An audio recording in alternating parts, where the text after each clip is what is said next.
Inflation through the roof. Grocery prices up 11% year over year. Censorship of dissident voices. Freezing of bank accounts. Justin Trudeau invoking emergency powers against the truckers. Banks can now freeze their personal accounts, the accounts of anyone linked to the Freedom Convoy. Digital surveillance and communism spreading. What do we want? Basic income! With the basic income, I felt a sense of security because I didn't have to worry about not going hungry, and I didn't have to worry about being kicked out of my apartment. The government is on the verge of bankruptcy, and they're coming for your money. Is Canada's federal debt increasing in real time, now surpassing $1.2 trillion. This debt is draining taxpayer dollars, with interest alone costing $54 billion this year. It's time to break free and start saving in money they can't take from you. Since 2013, the folks at Bull Bitcoin have one mission: destroy central banking. Bull Bitcoin is the most trusted Bitcoin company in Canada. They empower you to buy, sell, and pay bills with Bitcoin. They are 100% non-custodial, which means that you always maintain full control over your Bitcoin, allowing you to reclaim your financial sovereignty and secure your wealth through the future. Their customer support will assist you throughout the whole process, helping you get your hands on the hardest money ever created. Escape their financial gulag, click on the link below, and start buying Bitcoin today and get a $20 bonus as a listener of Liberty Dispatch.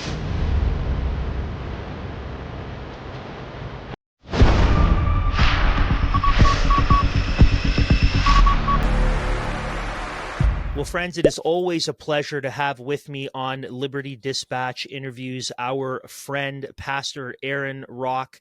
Aaron is the lead pastor. Well, that's actually a little bit older now. He is the founding and teaching pastor at Harvest Bible Church and fellow for church leadership at the Ezra Institute. He's served in youth ministry as an associate pastor, a church planter, college and seminary professor, fire chaplain, conference speaker, author, lead pastor, farmer, and we would just keep adding to this list. He and his wife Susie have been married since 1995. Together they have 5 adult children, 3 very cute grandchildren, and 1 more on the way. You need to make sure you check out Aaron's podcast, Leadership Now, hosted on Beachhead Media and the Fight Laugh Feast Network, and that's really a big part of what we're talking about today. So Aaron, thanks so much for joining me on the podcast. It's great to have you. Thank you for the invitation, brother, and I want to commend you for the work that you and Matt are doing on your show. It's really good stuff. I enjoy it when I have an opportunity to listen. I'm always informed and blessed by it. So thanks for your efforts. Well, today there's a lot going on in Canada.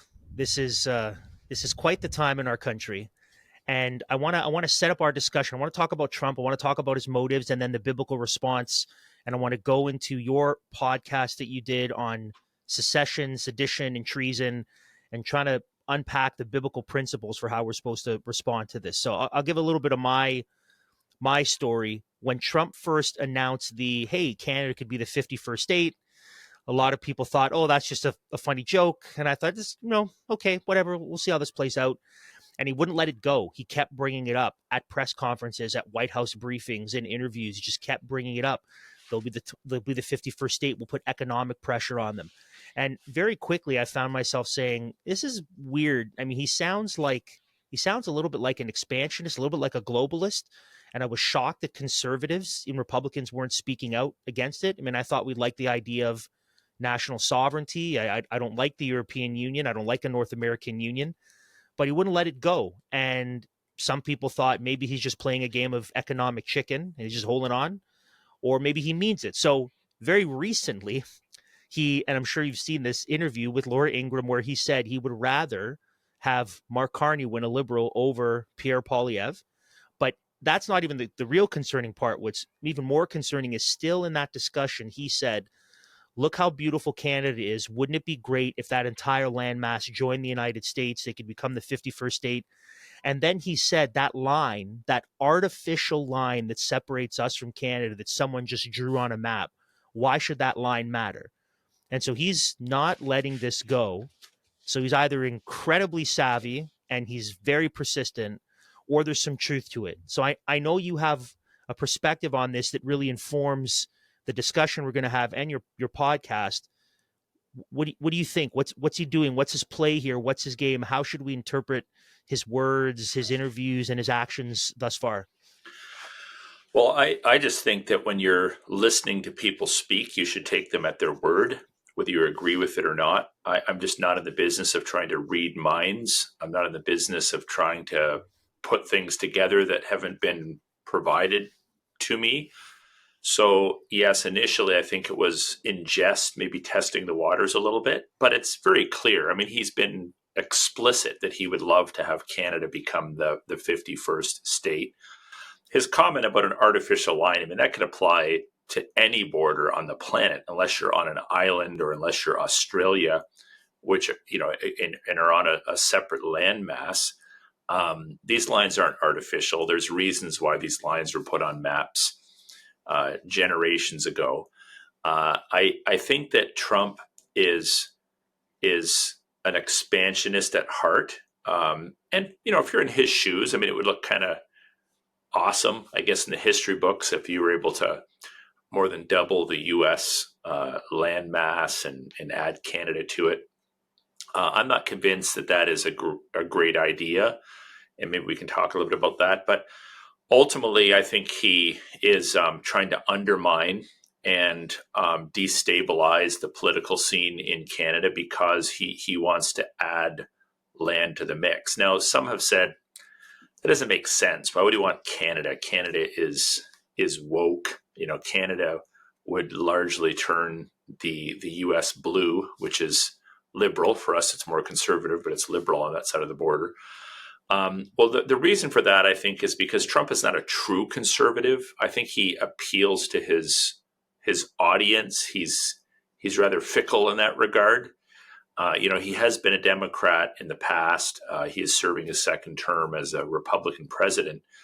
But Trump is a guy that wants to accomplish things, and he's going to speak the conservative rhetoric when it appeals to the Republican side of things. But again, he flip-flops on abortion. He flip-flops on a lot of different things. And so I think the simplest answer is what he has said. He wants Canada to be part of the USA. And I think there's some, again, from his vantage point, there's a lot of benefits to that. Globally, in terms of pushing back antichrist ideologies, in terms of keeping us several steps removed from globalism, I think it's a bad idea, but I could certainly understand, why people would try to read between the lines and come up with other explanations for why he would want it. So let's have the discussion about the Canada joining the United States, but let's frame it from a kind of a biblical perspective, the importance of, and you've addressed on your podcast. I've heard you talk about the importance of more borders as opposed to less borders. Mm-hmm. That the biblical principle of jurisdictions, even within a particular country, you have various jurisdictions, you have levels of magistrate, which are, I think, a good thing, and I think we see biblical precedent for it. So Canada joining the United States, Canada becoming the United States, whether we, willingly give up our Canada-ness or they take us over and they, overthrow our military, which is a couple canoes and some guys with hockey sticks at this point. How should we respond to that? What are your thoughts on that? And I guess biblically, what can we say about, whether it's conquering or expanding or the idea of countries combining? Is there some sort of biblical principle that we can derive from this, but also thinking through practically who we are as a country and what would the cost be? What would that mean? What would we be giving up, so to speak, in joining the United States?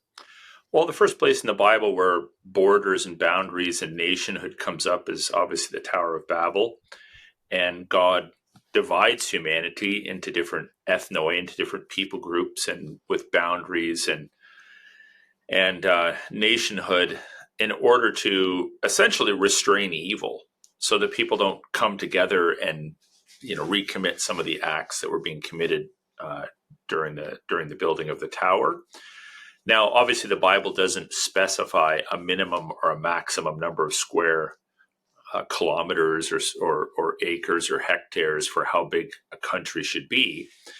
But if you look at a map, the United States is a pretty big landmass. Russia obviously is a pretty big landmass, and Canada is a pretty big landmass. China is pretty large as well, but there's hundreds of other countries on the map with much smaller land masses, and it tends to be, with the exception of Canada, the countries with more land mass that wield more global influence. And right now, the U.S. is still the number one superpower. And there's many things about the United States that I appreciate as a Christian. I appreciate some of its Puritan roots. I appreciate much of its constitution and some of its historic stances and whatnot, on paper at least. At the same time, I appreciate a lot of the stuff that Canada has on paper. I appreciate the more humble founding of our nation. There's a lot of things about our country that I appreciate. Who's to say what the future holds? I mean, boundaries do shift and change over time. But at a point in history where there is so much there's such a we're such a global community. There's so much influence from nation to nation. One of the last remaining things that restrains evil is not language, because there's lots of ways of communicating across linguistic barriers. It's not even ethnic or ethnicity so much anymore, because people have migrated all over the world. Canada, the U.S. is composed of people from all tribes, tongues, and nations. Those boundaries, those barriers, those borders are one of the last things that still separate groups of people from other groups of people. And as much as I appreciate the more open liberal gun laws in the U.S., I appreciate its more bulletproof constitution. I do appreciate many of the things that Donald J. Trump is doing, especially when I look at the nonsense that's taking place in our country. It makes me nervous to think that the United States could potentially over double its landmass and essentially dominate the majority of North America. It might be a benefit to the world under a Christian president, or at least a president that subscribes to certain Christian values. But let's not forget that just a few months ago, Joe Biden was the president of the United States. And, politics, things ebb and flow. You might have Trump in power now, maybe Vance next time, maybe DeSantis, who knows, or it could flip and you could have a Gavin Newsom or an AOC running the country. Eventually, you're going to, unless Jesus returns, you're probably going to have some sort of left-wing nut job running the U.S. with potentially over 2.5 times the landmass. So I think it's so short-sighted for people to think that it's good to create an even bigger country to somehow protect or benefit the citizens or benefit the world. I think it just opens the door. That country would virtually be unrivaled. If Canada joined the U.S., they'd virtually be unrivaled. We could pretty much do whatever we wanted. Do we really want that kind of responsibility in light of human sinfulness? The thing that people, I have 4 earned degrees. 2 of them are from the U.S. and 2 of them are from Canada. And so I've spent time in both countries. I've lived for over 25 years on a border city, right next door to Detroit, Michigan. So I have a fairly good feel for American culture and American politics. On the level of social ideologies, it's the same as Canada. I mean, the cultural Marxism is there. Racism is probably amped up a little bit more. All of the transing of kids, the abortion stuff, all of that, like on a social level, yeah, if you compare Vancouver, Canada, to Podunksville, Tennessee, yeah, you're going to see a cultural difference. But if you compare San Antonio, Texas to Podunksville, Manitoba, you're also going to see a difference. But the big cities in the United States and in Canada are all woke for the most part. They're liberal leaning. And I have a sense that with the direction the world is going, these ideologies without any borders or boundaries are just going to spread further and further and dominate unless there's some sort of a big revival. It just makes me very nervous to consider that the United States would eventually compose all of upper North America.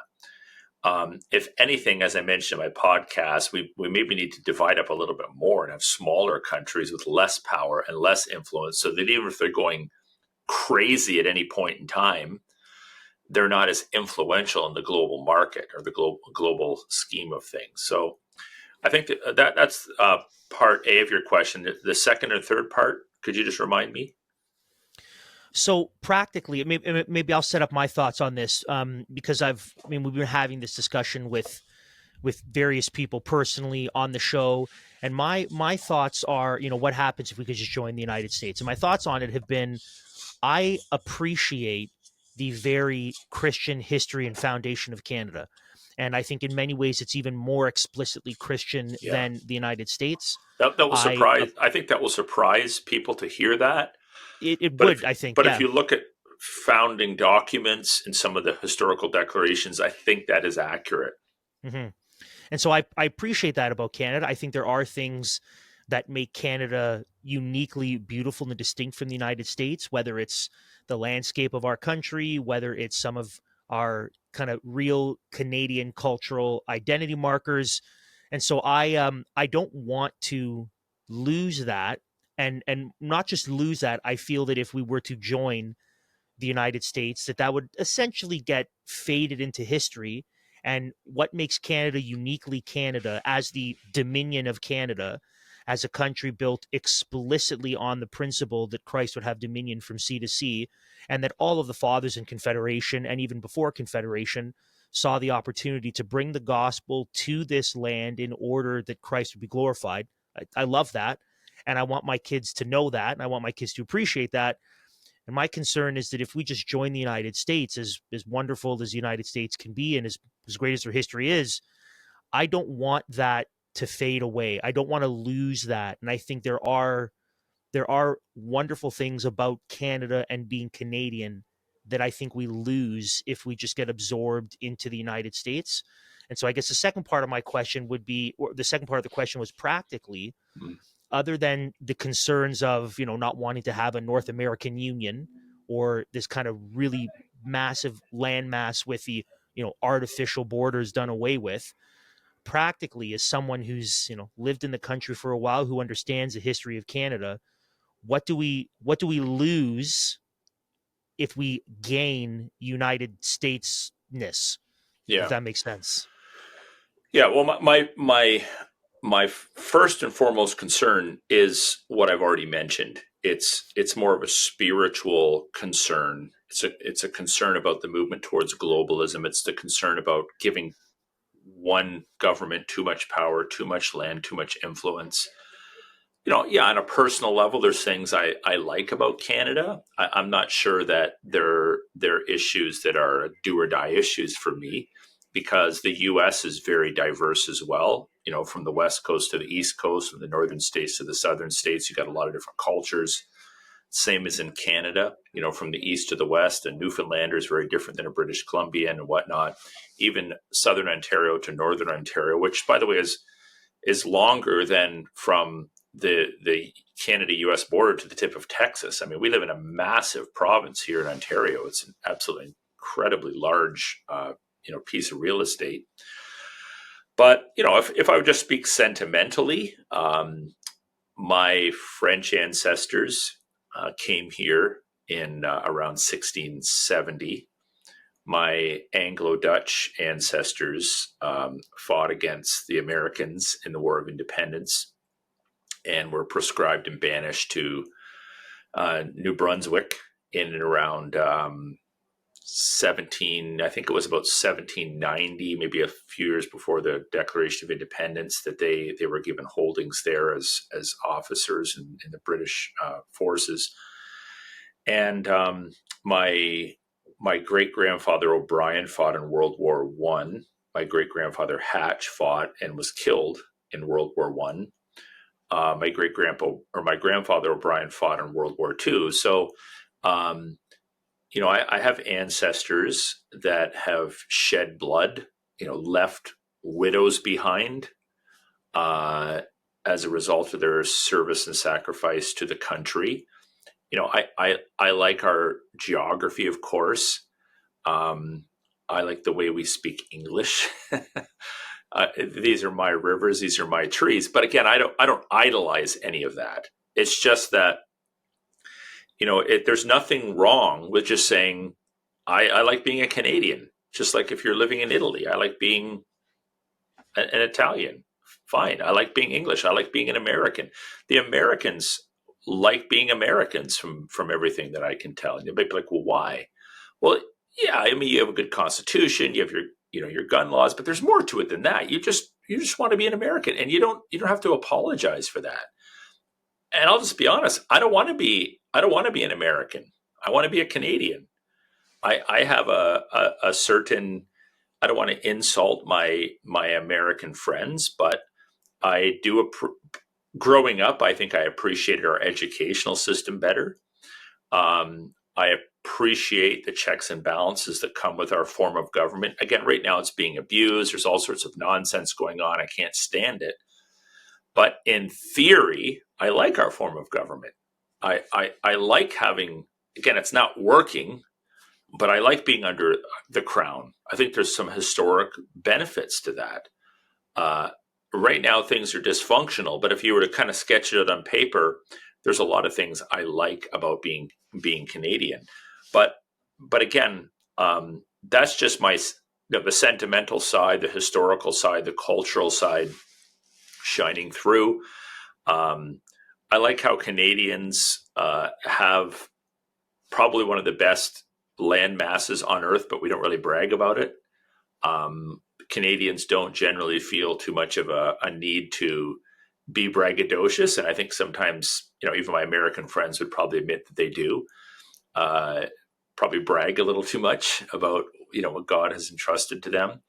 I think we have more in Canada in general of a global awareness. Like we would be far more aware of what's going on in the United States than Americans would be of Canada. I mean, I know this. I would, I used to teach in a seminary context 25 minutes from the Canadian-American border. And a lot of my grad students didn't even realize Canada was a half an hour away from them. A couple times when I was down in Chicago, my American friends were shocked that you could drive to Canada in 5 hours. When I was doing my doctoral degree down in Virginia, they were shocked that you could drive to Canada in 10 hours when some of them had driven further than 10 hours from other southern states. So, we have a good laugh about such things, but it demonstrates, I think, Canadians have more of a global awareness than the average American does. And I kind of like that. I think historically we tend to value humility, kind of staying under the radar a little bit, being like grassroots, down to earth kind of people. Those are things that, I'm old enough to remember were sort of imprinted in Canadian culture. And I just like that. I like those things in our country. But again, I would give those up if there were convincing arguments as to why we should reconfigure borders. But I don't think there's good arguments for that.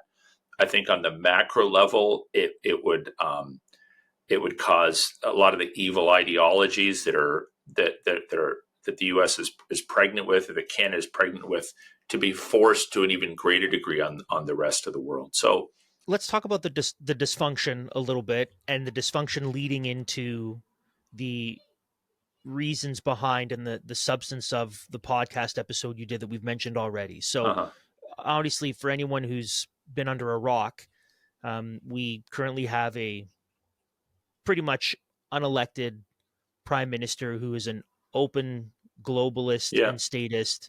That's where we are. The polling, Handpicked by our previous prime minister. yes, yeah. I would actually and there's so much stuff. There's the fact that a sitting MP in Nepean who was there for 15 years was told he was not allowed to run again, so that Mark Carney can run in his place in the upcoming election. Yeah. Lots of shadiness. That's our state. We've been through 5 years of, it alleviated a little bit in 2023, but we saw tyranny and totalitarianism here in Canada. We saw it. We tasted it. Mm-hmm. Our economy is in the dumps. There's a lot of chaos right now. And so the discussion is, and division. So would we welcome the orange man coming to rescue us? And there are all these different potential or possible ways that could play out, right? We had Tim Stevens on the show to talk about the movement, and there seems to be quite a bit of support from even some fairly large, conservative to center pundits and political figures, that maybe Alberta itself, who's, getting a raw deal, should join the United States, or maybe, the other option is all of Canada. Or, we had David Haskell on to talk about, what if the United States were to open up, say, hey, we're going to offer visas or citizenship for proven, vetted conservatives who suffered for their conservatism. So all these different ideas, what do we do in light of, and I think it has everything to do with where we are as a country, because if things were going better economically, culturally, morally, socially, I don't think we'd be having these discussions, but we are. So thinking about that, was it that itself, or were there other factors at play kind of leading you to do the episode that you did, to have the discussion that you did, and maybe let our audience know if they haven't listened to it? By the way, if you haven't listened to it, I would pause this now, go listen to that episode of Leadership Now on sedition, secession, and treason, and then come back and finish. But what was leading up to that point? What were you thinking about? What was going on? I guess maybe give a synopsis of what you covered in the episode and why it matters. Yeah. So first of all, my podcast was not so much geared towards, don't become the 51st state. It was intended to warn some of my friends and colleagues, guys, you might be crossing a line here and be getting into trouble with the law if you're talking the way you're talking, because to openly advocate for a foreign leader to come and take over your country is sedition. To pass information on to that person or that army in order to enable them to do it is treason. And I wanted to let people know that they need to be careful in that regard. But a few things. So a few premises. The U.S. is not conservative. That's just false. Right now it has a conservative-leaning president, but it is not conservative. Like, visit San Francisco, visit San Antonio, visit Chicago, visit Cleveland, visit the big cities. It's not a conservative nation as we would understand that. I don't understand this idea of moving to a place that is not conservative. I just disagree with that. With regard to breaking our country up, I mean, yeah, that could happen. I think in 1980 and in 1995, Quebec had a referendum. And in the second referendum, it was within a hair's breadth of seceding from the country. So I mean, it's within reason to appeal to a lesser magistrate if the higher magistrate is not listening to you, and if you're in a region, a province, a county where you want to talk about seceding from a federal union or however your country is configured. There's nothing innately immoral about that. I think there's two things that need to be said in this regard. One is that, we live our lives in echo chambers as Christians and as conservatively leaning people. I'm telling you right up front, it's not going to happen. Mark my words, it will not happen, because the majority of Canadians, including those that would consider themselves conservative, hate Donald Trump and do not want to be Americans. So when we come together as Christians, and we maybe talk in our own little circles, and we listen to our own podcasts, and we tend to have the people that think like us come up in our Twitter feed, we might think, oh, there's a lot of people out there that would want this. They don't. I was in a tiny little auto shop in Harrow yesterday, buying a jug of transmission fluid, and they have these little anti-Trump flags or thingamajigs in this bowl. It's not going to happen. Even with Alberta, like Calgary is woke, Edmonton is woke. That's the majority of the population. Lethbridge, it's not going to happen. So, you can talk about it. It's just not going to happen. Certainly not anytime soon. I mean, you would have to bring about some pretty major cultural reform. The second thing I mentioned, this is maybe a bit of a sidebar, is that there's maybe a philosophical question to be asked here, and that is, in Canada, for example, so you're a Canadian citizen. So you have a birth certificate, you have maybe some citizenship papers, you're a Canadian citizen. There's no such thing as Alberta citizenship or Yukon citizenship or Ontario citizenship. You live within these jurisdictions, but you can freely move from one to the other. So you're not like permanently affixed by way of your citizenship to any part of the country. You may have an address in that state or that province or that jurisdiction, just like I have an address on a county road, in my county, in my jurisdiction. And that property is deeded to me, but it's still part of a province, which is part of a nation. And one of the things that the Quebecers had to face, even back in the 90s, is if they did vote to secede from the nation, is it even legal to secede from the nation? I mean, who owns Quebec? Do you suddenly own Quebec because you live there? Because if that's true, you and I could just move there tomorrow and say, well, now we own it. So I know we have these. Yeah, but I know we have these provincial boundaries, but I hate to say this, Alberta is as much my Canada as Ontario is. Ontario is just as much my Canada as Yukon is. I can move wherever I want. I'm a citizen of Canada. And it's probably unrealistic and maybe not even legal. If Alberta decides where we're leaving, the rest of Canada would be like, okay, as people, you can leave, but that's our Canada. You didn't pay for it. It's not your province. Maybe some Ontarians lived there in the past. So there's a legal philosophical question. Can you even take part of a country that you've chosen to live in and make it part of another country? And I suspect that even those that may want that would be disallowed from doing that. Probably a more realistic option for people is to work hard over multiple generations. And again, I've said this repeatedly, but I just don't think most people think long term. Work hard over multiple generations to bring reform to small areas, to small municipalities, to larger cities within your province. Or if you can't stomach that, then move to a preferred area.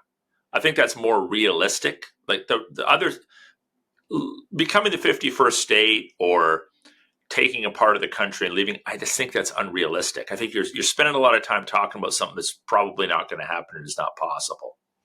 So as I think about, and I'm probably in the minority there, even of the people I respect and appreciate, but as I think of people that are having these conversations, I'm seeing very few of them actually build anything.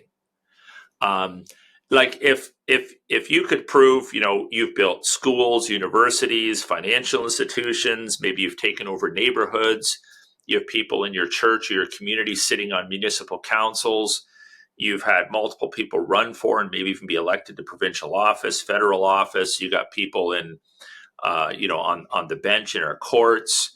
You have people in your church or your community that have become chiefs of police, and it's still not affecting anything. Okay, let's have that conversation. I'm just not seeing a lot of Christians go that far. Lots of talk, very little action. And maybe as a result of being so abused by our government and so hurt by our government and so offended by our government for so long, we're even turning against one another. And so instead of saying, okay, how can we bring reform to our nation? We have pockets saying, okay, we're going to take our province and leave, and the rest of Canada is the problem, or that other denomination is a problem, and our denomination is the only one that's doing the right thing, or that church is compromised, but ours is pure, or whatever it might be. I think there are so few people that loved the Lord Jesus Christ truly and are willing to lay down their life for him in our country, we need to come together and unite and push forward to bring political reform instead of blaming constituents in another province or another city for the problem. So, I suppose if you were to ask me, like, how optimistic am I about the kind of change I want to see? I don't know. I don't think much about that. I just think you need to get up every day and do the right thing day after day, year after year, generation after generation, and see what God does with it. But in order to bring about reform in our nation, we need to preach the whole gospel. We need to establish institutions. We need to run people for office and get them into office. Establish and take back educational institutions. Encourage our people to rise as high as they can without compromise in all the different spheres and institutions of society. And just say that over and over and over and over again. And slowly, we hope and pray that the country will move in that direction. In the meanwhile, let's just sit back. And when the nation or individuals are unfaithful, let's just watch God judge. Because we know that when God judges and God pours out his wrath upon the nations, as painful as that is, that ultimately it's of benefit. All things work together for the good. So I'm just reading in Numbers right now in my kind of Bible reading, and it's right after the people grumble, the recounting of the people grumbling, and the Lord saying, oh, sorry, it's when they came back with the report. So that the spies come back with the report, and 10 of them are like, it's not good. It's not going to work. We're not going to take it. And then only 2 say, no, we can do it. And then the people then grumble, oh, you brought us in the wilderness to die. And then the Lord says, okay, none of you are going to enter the promised land. You're all going to die here in the desert, and your kids will inherit it instead of you. And as you were speaking, I think about that. And I think about another point you raised, that have we done everything we can do? Not even close. Right. Or have we just complained, right? Yeah. Like, have we looked at the situation? I hardly think we've started. So we have our conferences and we talk about it, and we write our letters and we do our podcasts, and we form our little groups to kind of encourage each other on, and we call and text each other to keep each other in the game. But realistically, I don't think I'll just speak about the Christian church. I don't think the Christian church in Canada has even gotten out of the gates yet. Like, we're in the gates, the races. I don't even think we're out of the gates yet. Let me give you one example of this. We're coming up to a federal election in our country. If you're part of a church and you're listening to this show, how many people in your church are running in the next federal election? We knew it was going to happen. How many are running? How many are on EDAs? We just had a provincial election here in Ontario. Now, it was a snap election, but I knew about it last October or November. Someone told me. I thought it was going to be April, it was a little early, but we knew there was going to be an early election in Ontario. How many people ran for that? Almost nobody that are Christians. Before long, we'll have a municipal election. Municipal politics, by the way, I think is the starting point. We can get people into municipal office. It's easy. It's nonpartisan. It's loco yoco. So it's based upon relationships and who you know. It's a great starting point. School trustees. How many people just in your church have run for municipal office? I'm not talking about you, Andrew. I'm talking about the listeners. We've hardly even started. How many people are actively working their way up the totem pole at work, not for self-glory or for the financial benefits, but because they believe that if they can become the principal of a local school, or the chief of staff at the local hospital, or a tenured professor at a local university, or the president of a bank or a credit union, that they can affect change. Almost nobody. And until we do that, like, if I was an American, and I've thought about this, if I was an American and I was looking at all these Canadians wanting to move, I'd kind of be like, well, did you fight for your own country? Because if you didn't fight for your own country, are you going to fight for ours? Like here, we've built something here for 250 years. You want to come and enjoy it, and understandably so. But what did you do to build your country? I don't know how many Americans think about that, but it's crossed my mind that sometimes we like to surf in someone else's wake instead of finding our own wave. That's hard. It's unpredictable. But it can be done. It's happened throughout history. In fact, if you study history, so the conversion of Constantine and the Christianization of the Roman Empire is, what would be a good word? It's like a miracle of God compared to what we would like to see in our own country. The idea that an empire that was dominating the majority of the civilized world at the time, sacrificing kids, I mean, every pagan, crazy religion and ideology was available, governed by absolute bloodthirsty tyrants for generations, would suddenly name Christianity as the official religion of the Roman Empire. It's like who would have ever seen that coming? And that's a whole lot bigger ship to turn than Canada, 40 million people with a Christian history.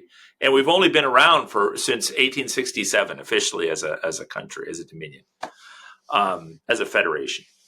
So I have a lot of optimism, but instead of surfing in someone else's wake or everyone scrambling to get out of the country, we need to instill within the hearts and minds of our people a reformer's mindset and a mindset of faith that says, if God could orchestrate the conversion of the Roman Empire and almost overnight, I know it didn't happen overnight, but almost overnight, move from an empire that was overtly hostile to the Christian religion to naming it as their official Christian religion,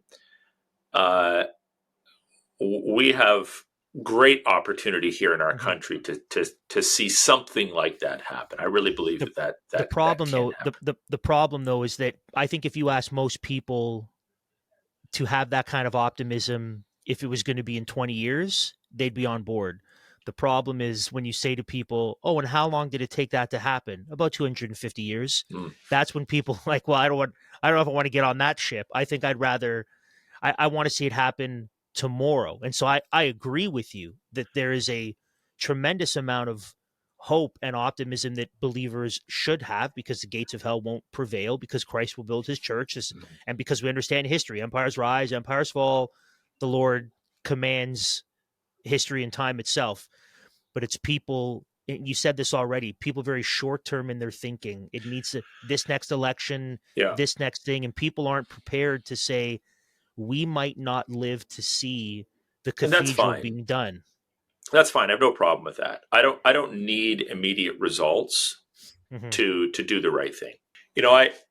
I've thought about this. So I have, as you mentioned at the beginning of the show, I have 5 kids, and they're all adults now, and 4 of them are married, and 3 of them have their own children.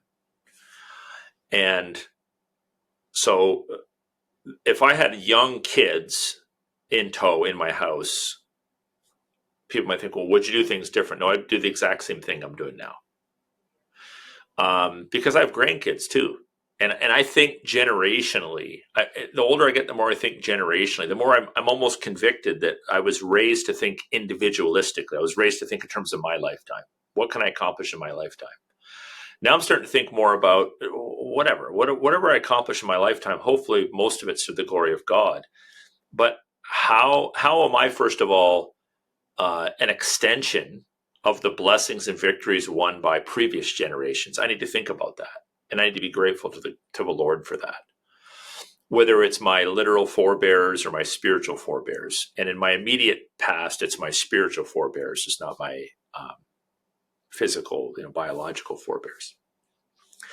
But I have the potential, as do you, and as does anyone with biological children, to become the father of nations if you wait long enough. And even if you don't have kids, to be the father of spiritual nations, in that we can amplify our influence in our children, who amplify that in their children, amplify that in their children. It gets the sound gets larger and larger and larger, and brings about radical reform. I don't want to live. I do in my flesh, but I don't want to live a life of ease. I don't want to just kind of coast. I don't want to live in an environment where evil is taking place and I flee from it. I want to endure. I want to persevere. I want to show my children what endurance and perseverance looks like. It may mean that we lose our family wealth. There's not that much of it, but it may mean that we lose our family wealth. It may mean that some of us lose our lives. It may mean that some of us, are persecuted for righteousness' sake. So be it. This might sound pie in the sky, and I know some might listen and say, yeah, okay, that's fine. We think the same way too. We want to, but we live in a tangible world. I get it. Where you live, tax rates matter, court systems matter. But why did God in his sovereignty permit you to be born in this country? I wonder if how many people have thought about that. I need to think about that. Why did my family come to this country generations ago? How come the Lord put me here in this city, in this church, in this municipality? There has to be a reason for that. And I've thought a lot about, especially during the pandemic, about getting out of Dodge. We looked at different places, called people, because we thought things were getting pretty rough. So I'm not judging people that leave, because my ancestors left other places centuries ago to come here. But and everyone has a different calling, but I just have this sense that if we lean in and we do the right thing, not just day after day, but generation after generation, God can and will bring reform to this land, because he owns it. And he wants it back. He wants this land to acknowledge his absolute supremacy over it from sea to sea to sea. And I think that the question that people have to ask themselves, or the principle, is, have I done, am I in the process of doing all that I can and putting in the work, and then assess after the fact. I mean, the reality is, and you already alluded to this, if we are working and fighting for the heart and soul of Canada, and if we are doing all that we can for the glory of God to build his church and his kingdom here, and we're doing that, and we're gaining ground, and things are moving in a certain direction, and then you still have the tyrant who persecutes, who, then you have Rex, and going over the law. That's a different conversation. But we're at the point right now where, no, think about your family, your community, your church. Are you actively doing all that you can for the glory of God and for the good of Canada? And if you're not, then it does seem rather foolish to say, come and save me, right? Come and save me, when you're not working to actually change it from within yourself. Another thing, and I don't think that everyone is conscious of this, but if you are a leader, you're a leader of your home, church, business, school, you do have to concern yourself somewhat with optics. And if you, for instance, I'm the pastor of a local church, I have maybe a very low-level national appeal. I've some people follow my podcast, or maybe there's a few handfuls of people in every province of the country that knows who I am. I'm not famous, but I'm sufficiently infamous, to have somewhat of a following. If my solution to the problem is let's everybody get out of Dodge, I need to just I need to just pause for a second and think, how does that influence the morale of the people that are looking to me for direction? So we have to think about, I know we mull things over, we discuss things, but if you want to bring about national reform, or you're even thinking, I think I do, I'm not totally sure, but I think I do, be very careful what you say in public. Because as soon as you start talking about leaving, or you start talking about your province vis-a-vis other provinces, people in other provinces will start to see you maybe as a foe, or someone that is not going to stick around for the long haul. Even in pastoral work, pastors, I think, should come into churches and think long term, like think life, unless God directs them out, and lead as if they're going to be there forever, and pastor people as if they're going to be there forever. Because the last thing people want to do is follow a person that is already planning their exit strategy. So that's just something for people to, that's a leadership tip that I think is valuable, because as influential people mull over our options, you don't want to demoralize the people. A lot of people, even if whether we become part of the US or break off into multiple countries or whatever, most people's lives are going to stay as they are. Most people are going to stay in the same cities, the same villages, the same landmass that they're in. And we just need to know that. Not everybody's going to be moving to the next province or to the south.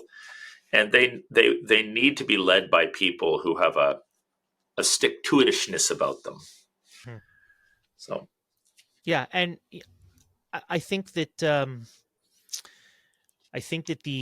reminder, I think the exhortation to have a long-range generational perspective on our lives and how that informs our present work yeah, is, but Aaron, I mean, that's nothing new. We've been beating that drum for the last 5 years, and telling people, look at what we've come through.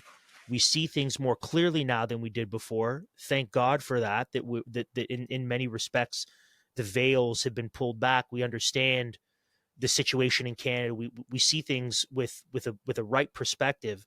Okay, so now let's get to work.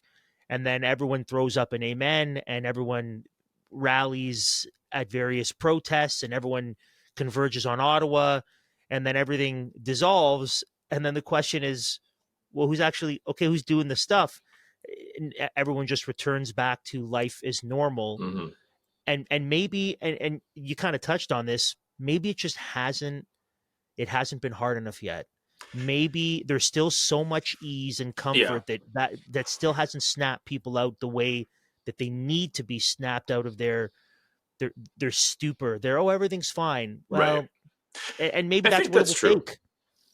I think that's true. I also think, Andrew, and I'm guilty of this too, that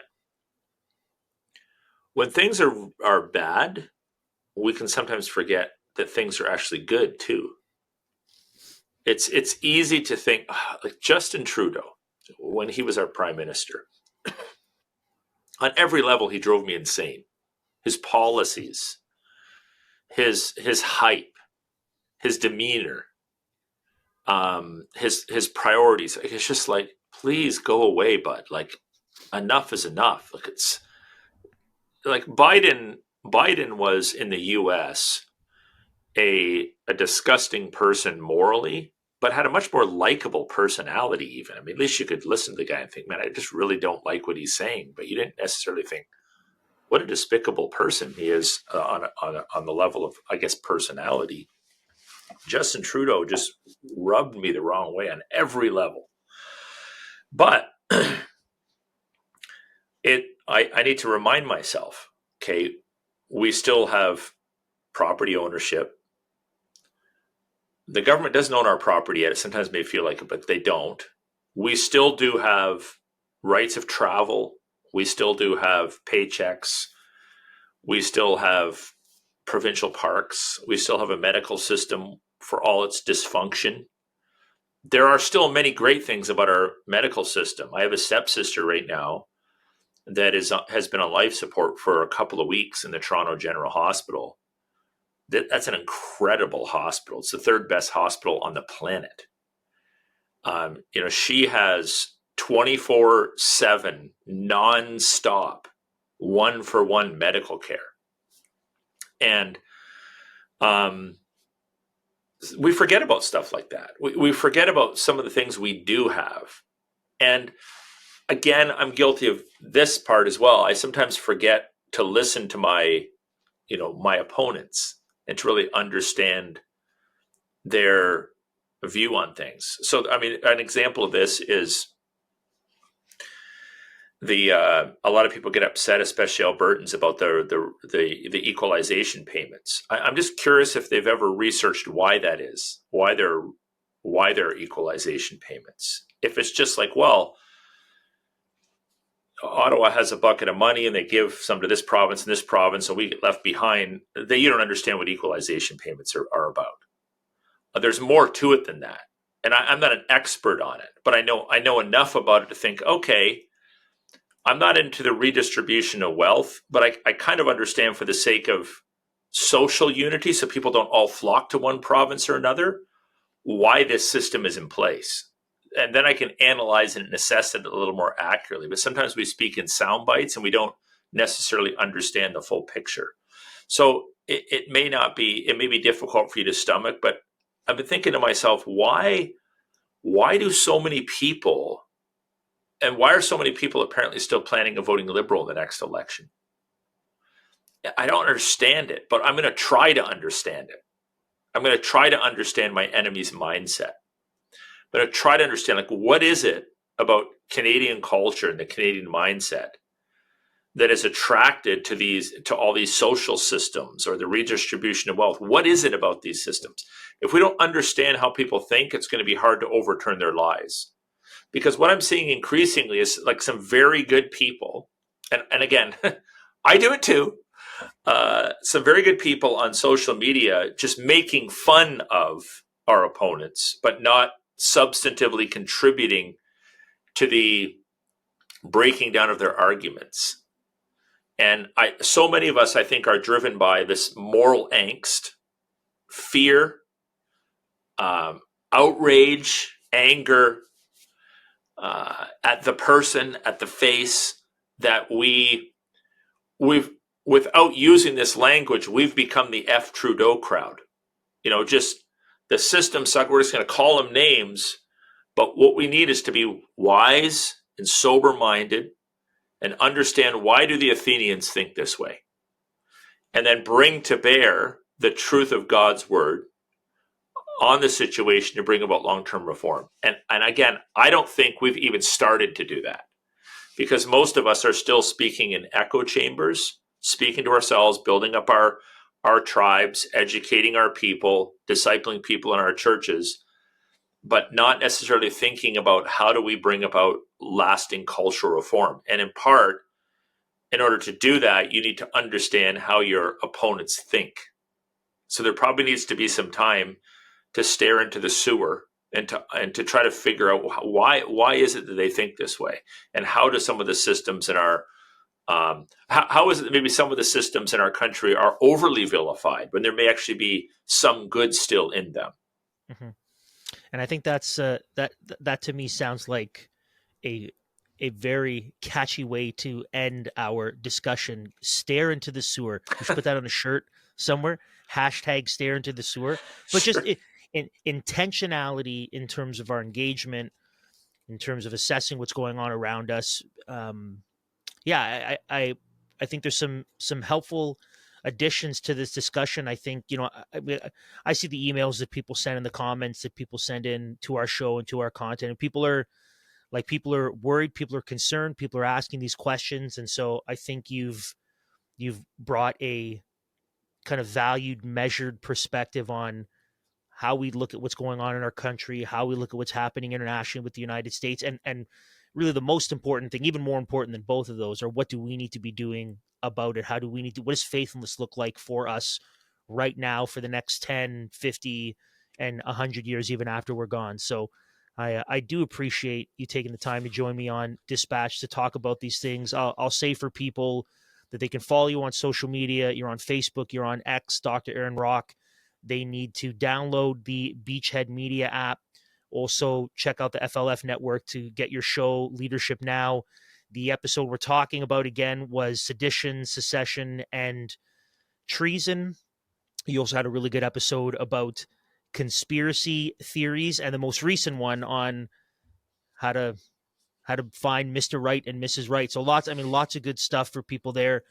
Aaron, I'll give you the final word, the final zinger, and then we'll part ways. All right.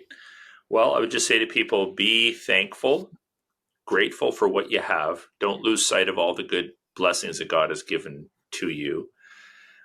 Be faithful with what you have and absolutely maximize the opportunities that God has given you and that God will give you, and build. Get involved in politics and education and healthcare. Pay attention to what your opponents are saying and why they think the way that they think.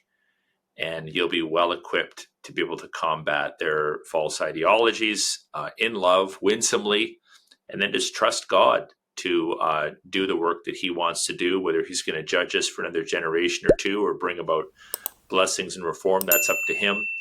We do believe in the sovereignty of God, but the other thing I would just say is if you have Christian people that disagree with you on these matters, and I do as well, we need to continue to love one another, listen to each other, but care for one another, and certainly not unnecessarily contribute to the divide and the feudalism that we see in the current political climate of our country. Well, Aaron, thanks again for joining me on Liberty Dispatch interview. Thanks for all of you for watching the show. Again, head over to ldcanada.substack.com. That's where you can join our mailing list. You get all our content there. You can email us at libertydispatch@pm.me. You can send in questions, comments, concerns.